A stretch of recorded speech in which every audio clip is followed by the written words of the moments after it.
Welcome back to the show. We're about to learn the secret sauce.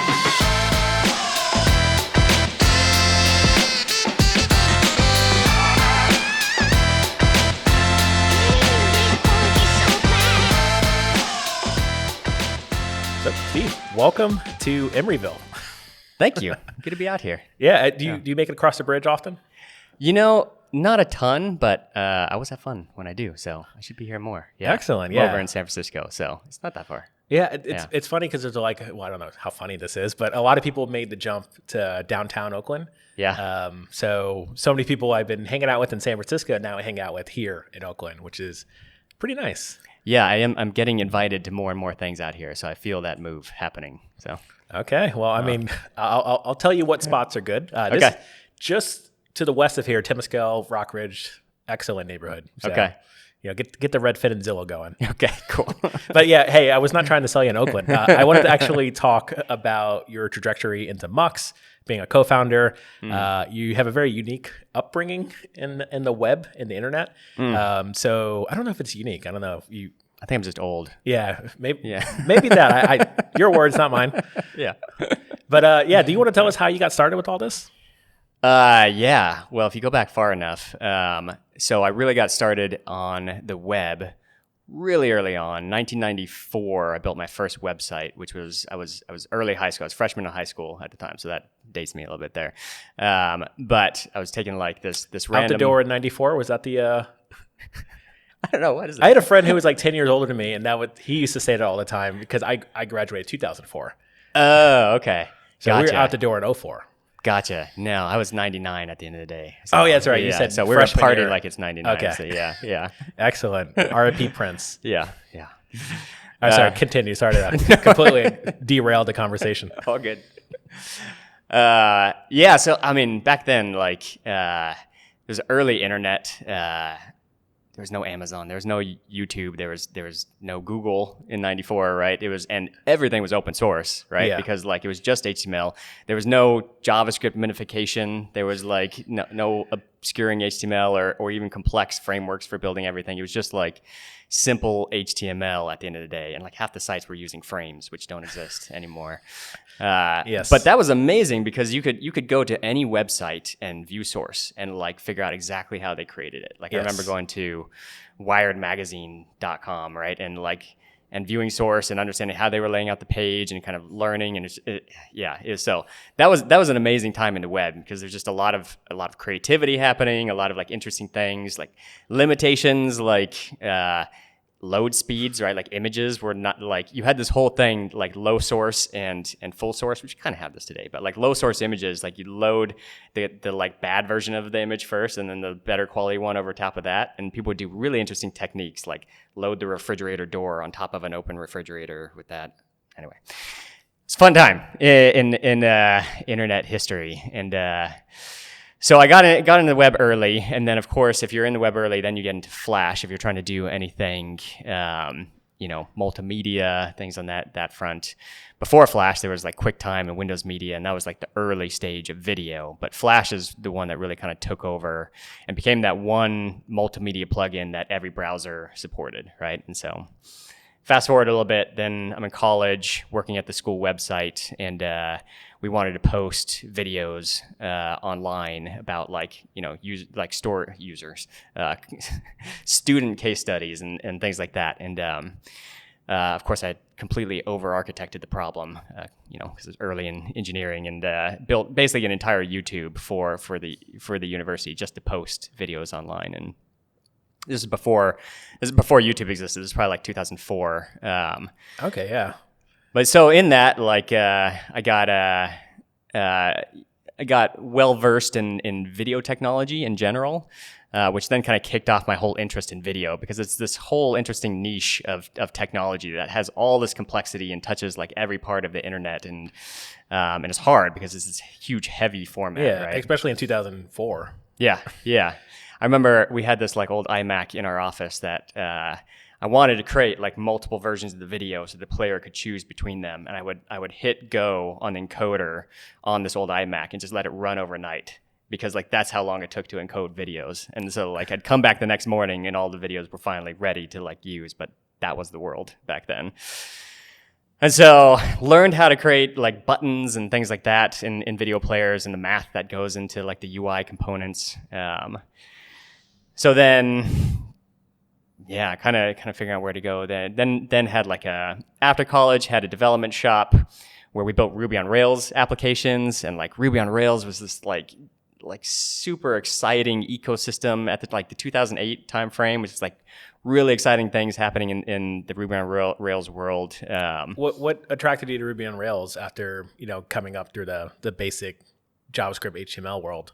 Yeah, and it was JavaScript, HTML, and PHP essentially at the time, right? Like, or Perl if you're really there. But PHP was like what Ruby on Rails was kind of supplanting essentially, and yeah, Rails just had just a lot of interesting philosophy between Ruby and Rails. There's just a lot of interesting philosophy around like developer happiness, essentially around the language itself and like the readability of it, right?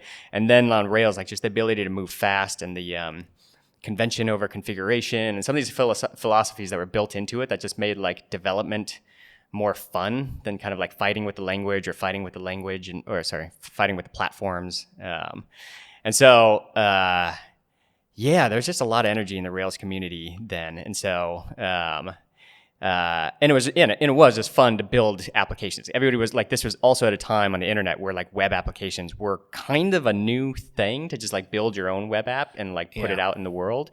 And Rails made it really easy to just do that quickly. Like I remember building a bill splitting app for me and my roommates, and like it's still alive today. It's running on a Linode box that I forgot the password to, and I'm still paying like $25 a month for this Linode box that I don't know how to shut down.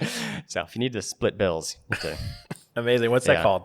It's called roommateapp.com, and it doesn't have HTTPS on it, so you can't actually get to it in the browser. So it's complete. Yeah. Anyway, I need to fix that when I have time.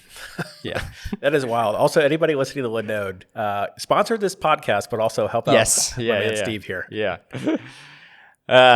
So we're in the Rails and Ruby world, and that's where I met John Dahl, who's now my co-founder at Mux. And John had been, building web applications for other companies. One of these companies was trying to be the HD YouTube. So they were like, doing HD video when YouTube wasn't. And then of course YouTube became the HD YouTube, and like 50 companies died right at that moment, essentially. But including this company. But in that process, John built this wrapper to FFmpeg, the encoding tool, the command line encoding tool for Ruby applications, and it was called RVideo. And so both interested in video things, including my other co-founder Brandon. We were just getting pulled into video things, and we started a project called Zencoder, which was a transcoding service. And first it was like a server that you had to run yourself. The first version we sold one copy of, and then ultimately had to return the money to the person who bought that. The first version was bad, but ultimately kept iterating on it till we had a cloud service, a cloud transcoding service. One of the first cloud because even like 2008, cloud was brand new. Like S3 was brand new, EC2 was brand new, right? And so so who was the customer that needed encoding? Not that customer you had to return the money to, but who was the audience for this? Because at the time, like 2008, I think my YouTube account might be 2008. It might be 2007. I don't remember. I was in college regardless, so I probably was 2007. But I was consuming a lot of content on the internet, but these are folks who were actually putting content on different sites and embedded in their applications? Yeah, I'm trying to think who are some of the interesting customers we had. We had a lot of like education platforms that were, still using Flash at the time, building like interesting educational multimedia things. I think actually Amazon was an early customer, like when they were first doing like uploaded customer reviews of products. Okay. Like video was like early exciting at that time too, where people were trying different things. And so, I'm trying to think who else. Like NFL hit us up at one point. I don't think they ended up using us, but like people were trying video from different angles on the web. So it was fun to be in the middle of that. Yeah, and I wanted to take a step back. You had mentioned John had built RVideo. Did you know John before RVideo, or is that how you made that connection? We actually made the connection. So my my business partner at the Rails development shop had previously worked with John at that startup who was trying to be HD YouTube, essentially. Okay. And so they had worked together on this open source project, our video. And so that's kind of what tied them together and then brought me into the fold. Okay. Yeah. Very cool. Yeah. I mean, the connection and finding people and sort of seeing what they can do. That's what I was trying to ask on, but you already had that connection with the studio. Yeah. Yeah. No worries. So you now have Zencoder. You sort of had to rebuild it to figure out that product market fit. And then did you eventually get to that point? Yeah, we built a few more versions of it. And then we applied to Y Combinator, which we didn't. That would have been pretty early. Like Y Combinator's 2008. 2008 is when it started? Okay. Yeah. And so 2008 was like, you had like 2008, 9, you had like Reddit, you had Airbnb, you had Heroku, you had some of these like legendary, web app companies coming through Y Combinator. And it was all like, it was all really early, like just out of college students. And we, like at the time, like we were already on the older side of that. So we had like a little bit different, we didn't feel like Zencoder was the type of application that YC would take. But they said yes. And they brought us in, we moved to Mountain View and started like really like productizing it and releasing it to the world. And with Y Combinator, you especially at the time, you moved out to Mountain View. Like that was the thing. Yeah. Like they were very strict about like you moved to Mountain View, and they were even like, don't live in San Francisco, you'll be distracted. Live in Mountain View, and so I remember at the time, like right around the Y Combinator offices, like there was no good like apartments. It was all like like today, it was super expensive, tiny places, and both my co-founders like had families, right? They weren't bringing the families with them, but like mature enough that we didn't want to live in like a studio apartment and cram together, and like we're looking for something a little bit nicer. So expanded the radius of places we were looking and found this really awesome place in the hills of the Santa Cruz Mountains. It was like surrounded by redwood trees, and like you took a small road to a smaller road to a smaller road to get there. We were really in the middle of nowhere, but it made it easy to just like zone in, hack on things, get the project done. Yeah. But because my co-founders had families, they were going back to where their families were staying, just in the North Bay essentially, and hang out with them on the weekends. It would leave me in this like basically cabin in the middle of the woods by myself to just kind of hang out and with the wild turkeys and the banana slugs that were creeping around our place. And one of these weekends, I got a hold of HTML5 video. So we'd already played with HTML5 video, but like, for those who don't know, like the earliest version of HTML5 video, I think was in Opera in 2008. And in 2010, when we were doing Y Combinator, there was maybe like 20% support across, browser users in the world, right? Like you had in Safari. Did Chrome even exist at that point? I'm trying to remember. Like early, I don't think Chrome even existed at that point. Yeah. Chrome was late 2000s. I don't know. I don't remember what the date is. Maybe it did. But yeah, I mean, like for HTML5 video, there was like less than 20%. And so like if you talk to anybody who is like serious in video delivery, like you ask them about HTML5 video and it'd be like no way. We have Flash. It does everything we need. We've built adaptive streaming and advertising and DRM and all this stuff into Flash. Like why do we need this like janky little thing called HTML5 video? And so, but I got inspired one of these weekends sitting in the forest by myself and wanted to build that same set of controls that I built in Flash in the video player before in HTML with JavaScript, HTML, CSS, and just kind of see if I could get that done, right? And so just kind of like crammed that whole weekend because I had nothing better to do, and built basically like a tutorial of like, here's how you build the controls if you want to do it yourself. And like that got some traction, so I spun it into a library that you could just embed the JavaScript, include on the page, point it at a div, and it would like fill in the div with this player. And then that got picked up by Daring Fireball. Yes, I remember that. Yeah. I remember them because I know Daring Fireball because I used to read it, but also the Markdown guide. Yeah, is still linked to Daring Fireball. Yeah. So Mark Gruber, right? Mark Gruber. I think that's him. He created Markdown and had has this like epic blog that I still would probably enjoy if I had time to read blogs. Called Daring Fireball, And yeah, it got Video.js was the library I put out there, and it got picked up. He posted like a 2-line thing. It was like, oh, check out this like open source video player that already supports WebM, which like the only reason it supported the WebM format was because I guess Chrome did exist at the time, because Chrome supported WebM. I didn't have to do anything to support WebM, but he was like, look, it already supports WebM. And it's like, oh, okay, cool. And I remember looking at the like Google Analytics stats of like the landing page for that, and like 30,000 people hit that website in the weekend. Like wow. It was like, today it's like, it's not big numbers for web stats, right? But it was like, oh, that's like half a baseball stadium of people just like showed up and looked at this project, and it just kind of that blew my mind. And so I don't know where you go from there. That's how I like got into like Video.js, this open source project, and like I keep rambling. I can ramble for as long as you want on this. I think I knew a bit of that story. At least I knew that you all had the house in Mountain View, but I didn't know Video.js came out of that house. Yes. So Video.js still exists today. Yeah. And it's just, I guess it's this. Does Mux still maintain it, or is there some other community members? So our previous startup, Zencoder, was acquired by a company called Brightcove. Which is a big video platform, essentially, who I think still powers groups like Showtime and Fox as far as some of their shows. And Brightcove first allowed me to work on Video.js full time, which was awesome. And they've kind of continued to carry the banner of Video.js, putting different maintainers in charge of the project and kind of keeping the thing going there. And so I'm still part of the technical steering committee there, and so check in like on a monthly basis and kind of help where I can.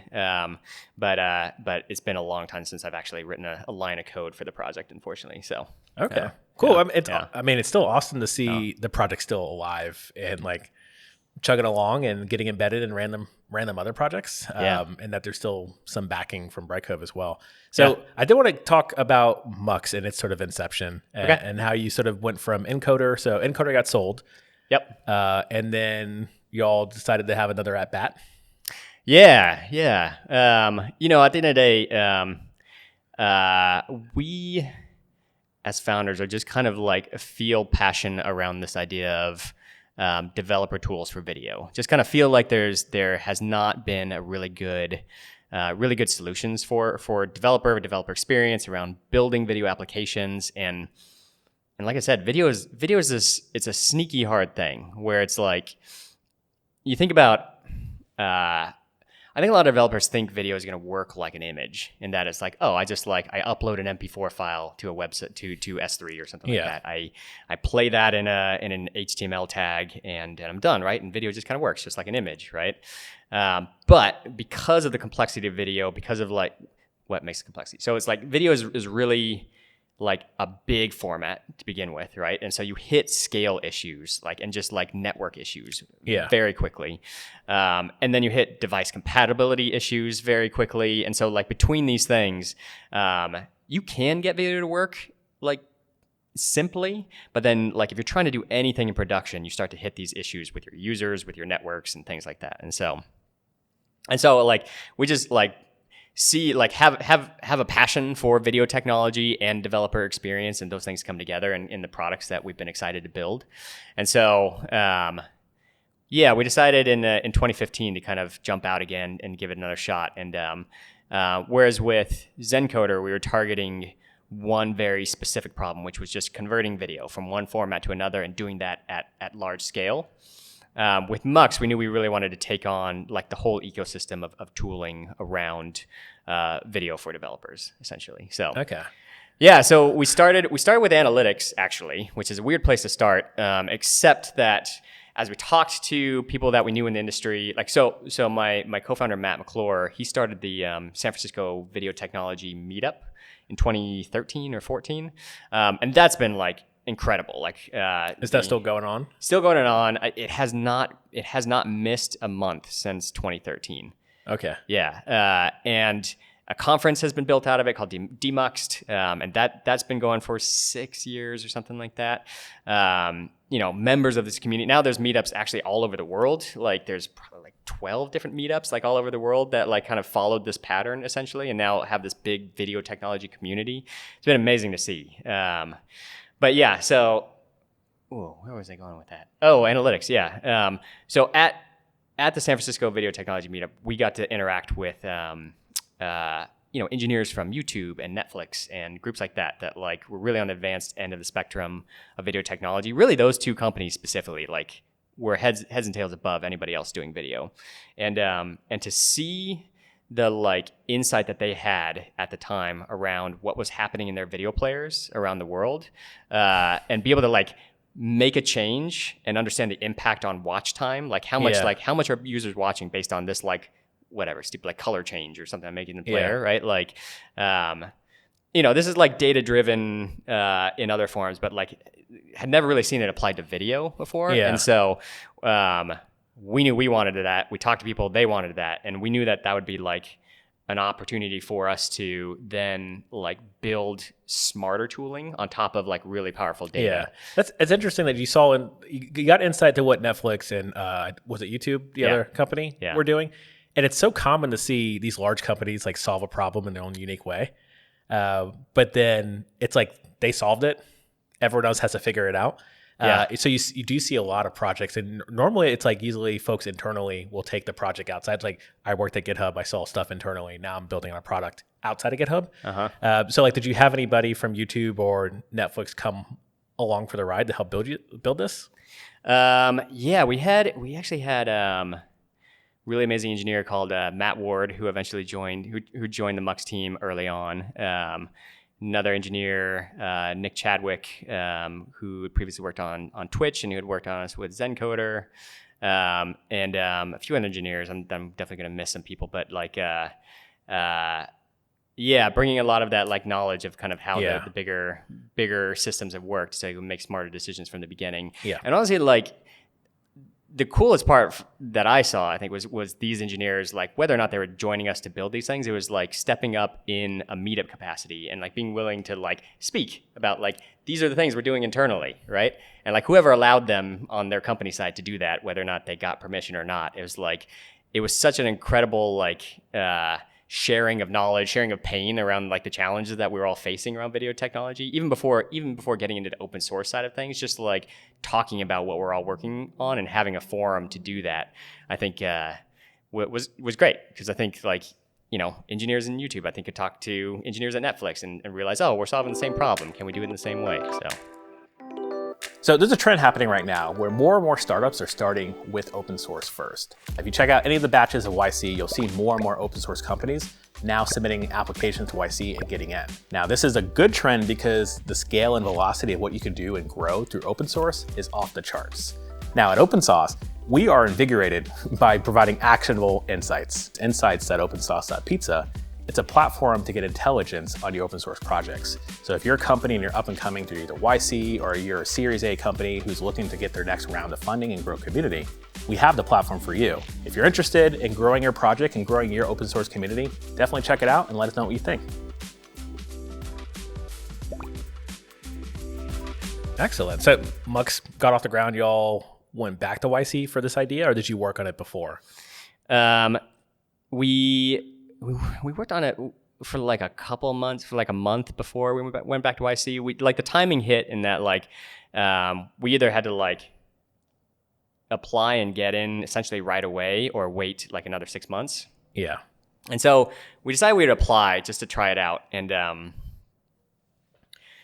we were definitely on the early side. We really hadn't written a line of code at that time, which like nowadays, like if you're getting to YC, I feel like most startups I see going through YC have like a production application already. They might already have like users and revenue, and they're really just kind of trying to take that last degree of acceleration, which is a completely different side of where we started in 2010. I feel like the same feedback I've gotten from a lot of people, like the new standard deal and now taking 1,000 companies. I think there's a little more diligence that happens before we even get like, hey, we want you to come in for a 10-minute interview. Yeah.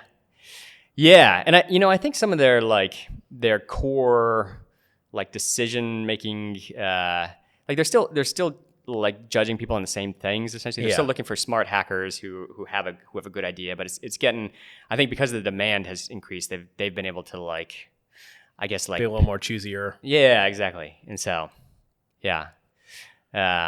With that said, we didn't get into YC. We had really good luck. But yeah, there were some questions that I have answers to now. Yeah. Which is, I think that was the best takeaway from that experience, was that it was a very intense conversation with intense questions. Yes. That I was able to answer most of them. Some of them left more questions, and those questions helped. It just strengthening our pitch at the end of the day. Oh, absolutely. And yeah, for the 2 interviews I've been in, like they hit you with questions that you would never expect to come at you, right? And like you got to know everything, and then also be ready for things that you have no idea that they're going to ask. And they, knowing people like at YC, like they know it's not a perfect interview process. They know they're letting like really amazing companies slip through their fingers, right? But like they have the process they have, so. I think they were a little bit generous with us, with Mux, like having such an early application. But because we'd been like successful founders previously, I think at first, so Michael Seibel, who's one of the Justin TV Twitch founders, like he was one of our interviewers, and I think he wasn't convinced after the initial interview, but he pulled us aside like for an extra like 5 minutes after the interview, was like, okay, convince me. So I guess we got him there, but yeah, I think they were pretty generous with us that second time around. So. Yeah. So and speaking of the second time around, so you all been working on this since 2015. It's now 2022 in case people watch this years later. So I've been watching Mux from the sidelines because I was at a heavy bit company at Netlify. So I think 2015, actually around that same, I don't know when you joined Heavy Bit, but Netlify joined 2016. Yeah, within like 6 months of each other. Yeah. So I got to cross paths with the Mux team, and you all saw me speak at Heavy Bit events. Yeah. And so it's been fascinating watching the analytics tool, because that's what I knew you all from. Yeah. And then fast forward to like 2020, when everyone goes remote and everyone's now streaming video, Mux has a streaming video solution. So like, how did you get from? So I get the analytics thing. So you I don't think you've mentioned it on the recording, but like you had talked to other companies like the. Like NFL wasn't a customer, but there were other customers that were broadcast and news agencies that were using you. So analytics makes sense. It makes sense today. Like you have me sold. Like I will invest in Mux in 2015 right now. Cool. I'll write a check. Thanks. Awesome. I'll backdate it. Yeah, we'll figure that out. Yes, I'm pretty sure Chase can figure this out. But what I'm getting at is so how did you get to the streaming video side? Like when you wanted to opt in to do that? Yeah, it was a bit of a leap, because like at the time, our customers were like CBS and Wistia and IGN and the groups that were doing tons of streaming video. They had their own video platforms, and we were monitoring things like the Super Bowl and with our analytics platform. And so what we ended up building though was an API to video, which is at the end of the day is like really for if you want the entire infrastructure video solved for you, like, and it tends to go over really well with like new applications who are not trying to build like the whole thing from scratch, because video is complicated. And we intentionally chose the like API abstraction layer that we did. Like we could have gone back and built, okay, let's build another encoder, let's build a player, let's build like hosting for video, let's build a CMS for player. Like those are all kind of the general components of infrastructure.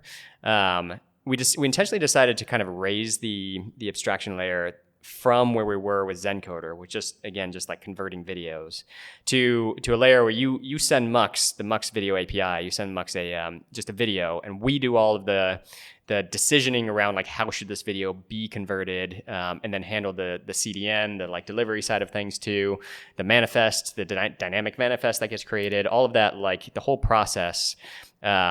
We handle all of that, and what that does is allow us to use our data and like our expert video engineers to make better decisions on behalf of our customers. Because with Zencoder, we kept getting the questions of like, oh great, you've given me this great like encoding service, but what do I do with it? Like what formats do I create? And so like with the Mux video API, we can now just make those decisions for people and make them smarter than people are going to do on their own without the like benefit of this extra data and video engineers essentially. So we always knew we wanted to get into like solving the whole problem for customers. And we, I think we just kind of made a leap to like, okay, well, with Mux Video API, let's just solve like at least 3 major components, which were like encoding, storage, and delivery all in one. And so it was a lot to bite off, especially with like a 25-person team in 2020 or 2019, I think is when we launched it. But it was good timing with everybody then, Yeah. going into quarantine and watching a lot of video. That was, a lot of industries, were hurt by the quarantine, but video was definitely not one of them. So No, I feel it definitely picked up a lot. You see all Yeah. these other streaming services, which it's I guess ironic that Michael Seibel, being from Justin TV and Twitch, not really seeing it without an extra 5 minutes of a pitch, being that it was his video ecosystem that supported getting Twitch to where it was and sold to Amazon. But regardless, what I'm getting at is like it's interesting to see this growth and this trajectory of your experience through all this sort of, like, video has been your thing for a very long time. Yeah, didn't choose it, but yeah. It seems like there's a lot of people who might have a thing, and like I used to be a heavy GraphQL person. Like that's what I spoke in conferences and stage. It's what got me my GitHub job. But then when I got to GitHub, I stopped doing GraphQL, ironically. Yeah. Now I did way more DevOps and GitHub Action work and built more developer relations and community growth and stuff like that at GitHub. And now I'm really in the open source. Like, I guess what I'm getting is like, I don't have like a straight line of like, this is what I've always touched. But you're unique where you've started multiple companies and multiple projects around video. How has it been like interacting with community? Like, do you see the same folks? Obviously you got the meetup over here in San Francisco, but like, was it always easy just to pick people off the shelf and be like, hey, I'm starting a new thing, come work with me? I think partly because of the community that we built around the San Francisco meetup. I think that was definitely a big part of it. We did have like a lot of friends that we could poke and like at least ask like some of the hard questions to, if not like, pull them in somehow. I think that was great. And then just like the video technology community is still a little bit niche in itself. And so there's a few major conferences that like touch on media technology. Yeah. Like there's NAB, which is like the second biggest conference in Las Vegas, which is all media technology. They have like everything from like a hardware. Yeah, hardware, lights on top of antenna towers, things like that. And then like a little corner of us that like on the web streaming that's grown and grown over the years, right? But yeah, so yeah, from that standpoint, yeah, there's a pretty decent network of people around video technology today, especially with this like ecosystem of meetups that have now grown. So if you're looking for a meetup around video technology, there's probably one near you. Yeah, and I think it's also similar when it comes to open source projects, like Video.js being one of them, but you also have Media Chrome, which I don't know if you alluded to since we've talked, but you have more projects to sort of continue to tap in the community. So like, could you explain Media Chrome and what that is? Yeah, so Media Chrome is kind of like, there's a few ideas behind it, but the main thing is it builds on the web components concept in the browser, right?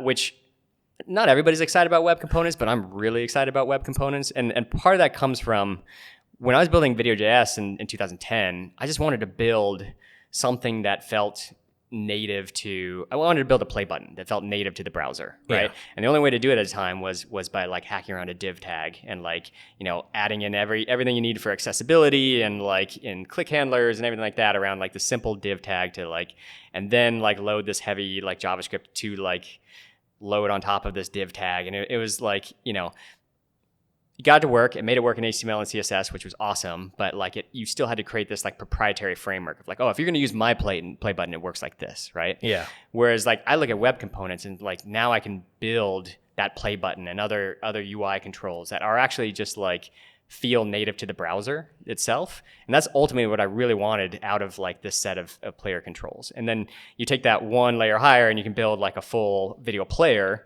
that now just feels like it's built in the browser. And the benefit of that is you have all these different frameworks like Vue and React and like at the end of the day, like everything speaks HTML, right? React is a little bit like they're figuring out web components today, right? They're not quite there, which is really a little bit annoying for me, but they're getting there. And like, once they get there, like everybody else is doing really well with web components. And that's because it is like native technology, right? And so what Media Chrome is it's two things. One is it's building a video player set of controls in native web components. So like, web components. So like you can like craft your own video player. If you want to put the play button in the upper right-hand corner, whatever you want to do, right? Like that, it's just HTML components that you'd be working with to create this. And you don't have to build them from scratch. Yeah.